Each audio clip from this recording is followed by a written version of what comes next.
Spotlight.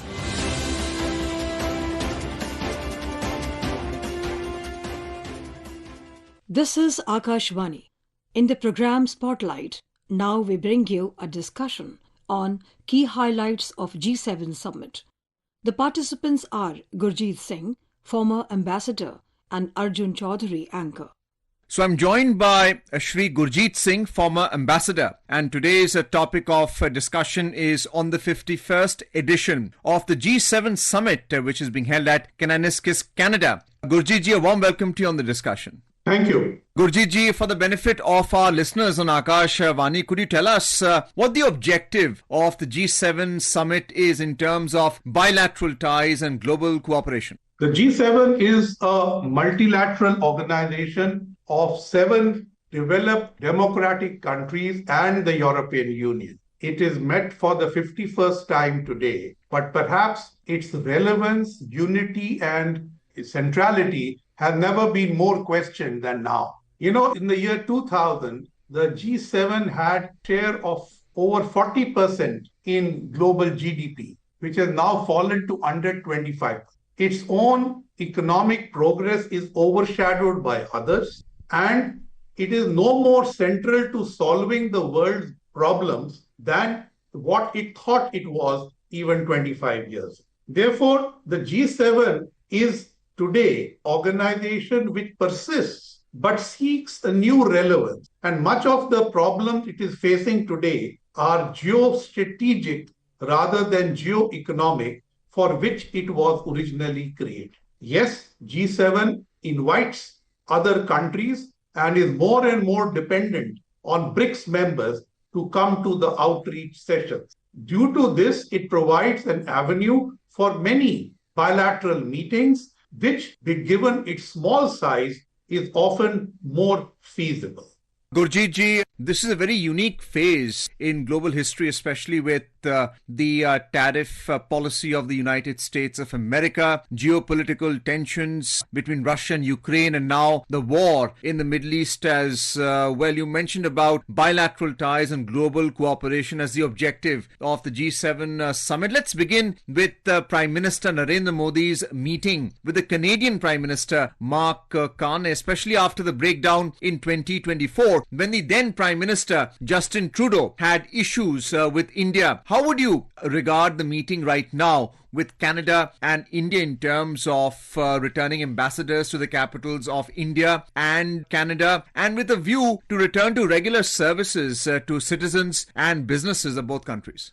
I think traditionally the India-Canada relationship has been free from major problems, though they did have an inbuilt sanctimoniousness in their utterance, whether it be on the rights of India to go nuclear or on human rights or things like that. But under Trudeau, the issue was carried just too far, leading to a breach in relationship. Now, with the Mark Carney regime back there, we must remember it's the same party as Trudeau. They are trying to bring the relationship with India on even keel. This is not to say that the problems have gone away, but I think there will be a new appreciation on how to deal with India diplomatically rather through a foghorn or through public statements. Gurjit ji, let's hear what Prime Minister Narendra Modi had to say about taking India-Canada relations forward. Bharat और Canada के संबंध अनेक प्रकार से बहुत ही महत्वपूर्ण है। Canada की अनेक कंपनियों का भारत में निवेश है। भारत के लोगों का भी कनाडा की धरती पर बहुत बड़ा निवेश है। लोकतांत्रिक मूल्यों को समर्पित कनाडा और भारत मिलकर के लोकतंत्र को मजबूत करना होगा, मानवता को मजबूत करना होगा, हमारे रिसोर्सेज का ऑप्टिमम यूटिलाइजेशन कर करके मानव जात के कल्याण के काम में कैसे ला सकते हैं, उस दिशा में हम प्रयास करते रहेंगे। Prime Minister Narendra Modi also held a series of bilateral meetings with leaders of Germany, France, Mexico, South Korea, the United Kingdom, among others. Gurjit ji, let's begin with Prime Minister Modi's meeting with the UK Prime Minister Keir Starmer. Could you tell us something about the development of the free trade agreement which is being negotiated? When do you see its conclusion, and how do you see Piyush Goyal's role in this? I thought that the India-UK agreement is almost complete and it will become a template for the India-EU partnership. You mentioned Mr. Piyush Goyal as the Minister for Commerce and Industry. He has been the political voice in taking this forward. But he was not there at the G7 summit. But I personally believe that his ministry is stretched to the maximum because so many FTAs are being negotiated or are awaiting negotiation. So I think they need a very high dose of trained manpower to come and help them. Mr. Keith Starmer has built up a relationship with Prime Minister Modi, and I must say, he has restored his relationship with Europe despite Brexit. So therefore, while he supports the United States, he's also trying to take more autonomous positions which are aligned to India's interest in some cases and European interest in some cases. So it looks that he is the person one can do business with. Well, speaking about Europe, what about the meeting with the French President Emmanuel Macron, with whom we also have a defense partnership? Well, France is one of India's closest strategic partners, both in defense supplies, in nuclear engagement, in space program. But they are a bit of a laggard when it comes to ODA or investing in India.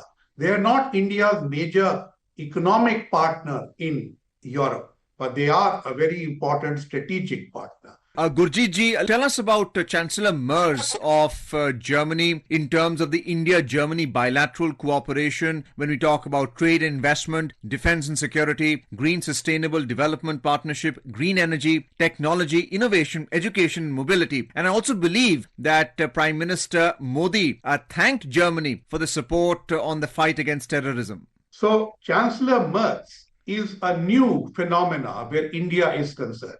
Indian leaders and India in general don't know Merz very well. So the familiarity that Prime Minister Modi had with Angela Merkel or later with Chancellor Scholz needs to be built up with Merz, and so Merz has to build it up with Prime Minister Modi. So therefore, this was a great occasion, and I'm glad they grasped it to meet at the first opportunity they had at the G7 summit. Now, Merz is taking the position that Germany must be a European leader. He is trying to improve the German economy, and if that improves, the India-German economic partnership stands to gain. He's also trying to improve the German defense industry and its defense expenditure and improve Germany's defense preparedness. Now, where this will lead Germany is at the moment unclear, but India could think of partnering Germany on defense production, which so far it has partnered only France. In the case of France, the transfers of technology have not really happened. In the case of Germany, India should pursue joint production of defense-related equipment, and that would be very important. Now, the things that you mentioned about energy, technology, innovation, green hydrogen, all these are very important. The Sustainable Development Partnership that India and Germany have brings about 10 billion euros of additional financing to India by 2030, and this is going to continue. Germany sees India as a place where it experimented with green projects and succeeded, and therefore wants to scale it up. India and Germany should also look at cooperating more in the Indo-Pacific and therefore diversify the Indo-German strategic partnership, which is now completing 25 years. Gurjit ji, speaking about strategic partnership, India also reaffirmed the commitment of a special strategic partnership with South Korea, and the South Korean president, whom Prime Minister Modi met in the sidelines of the G7 summit. They spoke about cooperation, I believe, in critical and emerging technologies, green hydrogen, shipbuilding and culture. So this was again a new leader who has come for the first time to the G7, and Prime Minister Modi had not met him before. So it was a great occasion for them to exchange views. And South Korea has been perhaps knocking on the doors of the G7 for a long time. but it is not getting admission. But it gets invited every time, like Australia does. Now, South Korea is also not in the Quad. So we have to meet South Korea on other plurilateral occasions like this or the East Asia Summit. South Korea is an important economic partner for India, and you mentioned the areas where India and South Korea can work together. I would say with the rapid development of ports in India, the role of South Korea in helping to build Indian shipping is very important. They are taking special steps to have a supply chain of critical minerals with Africa, and India should look at developing that jointly with them. South Korea is a bit of an insular country, not as open as Japan or as engaged as the European Union, but it requires quite engagement and mentoring. And now that they seem to have overcome their domestic political contradictions, it is the good time to take this relationship to the next level. Gurjit ji, there were other interactions as well, including with the President of South Africa, the Australian Prime Minister, the Italian Prime Minister Giorgia Meloni, and the Brazilian President. But just coming back to North America, there were discussions, I believe, with the President of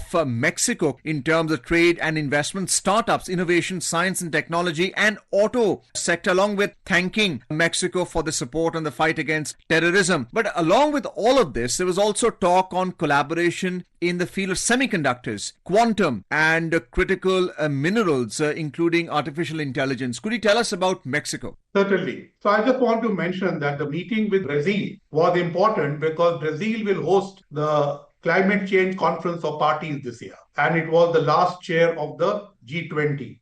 And South Africa is the current chair of the G20. So these meetings had value to them, besides both these countries being partners of India in IPSA and BRICS. Now coming to Mexico, you see, these things that you mentioned, technology, innovation, DPI, and critical minerals, semiconductors, are extremely important. Like Canada, Mexico was closely tied to the economy of the United States. But facing the tariff heat, it is also, like Canada, looking to rekindle partnerships with others, and India is one of them. It was very useful that Prime Minister took the occasion to meet Dr. Sheinbaum again for the first time. She is the first lady to be elected president of Mexico. But I think in their discussions, we also discussed nearshoring, the pharmaceutical sector, which India was invited to produce affordable quality medicines in Mexico and perhaps deal with the larger Latin America market, and in agriculture and holistic health. So these are significant areas besides those that you mentioned where India and Mexico could do much. I think there is some talk about increasing people-to-people engagement and perhaps putting together a group of intellectuals who will guide this process forward.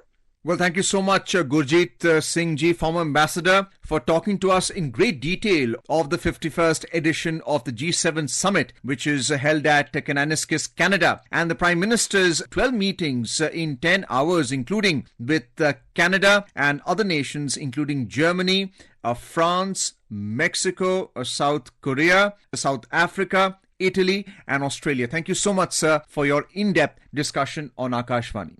Thank you. You were listening to a discussion on key highlights of G7 summit. The participants were Gurjit Singh, former ambassador, and Arjun Chaudhari, anchor. This program was produced and presented by the News Services Division of Akashvani. You can listen to it on our mobile app News on AIR. This program is also available on our YouTube channel, News on AIR Official. You may share your feedback about this program through email at airnsdtalks@gmail.com or WhatsApp on 928909444. Spotlight.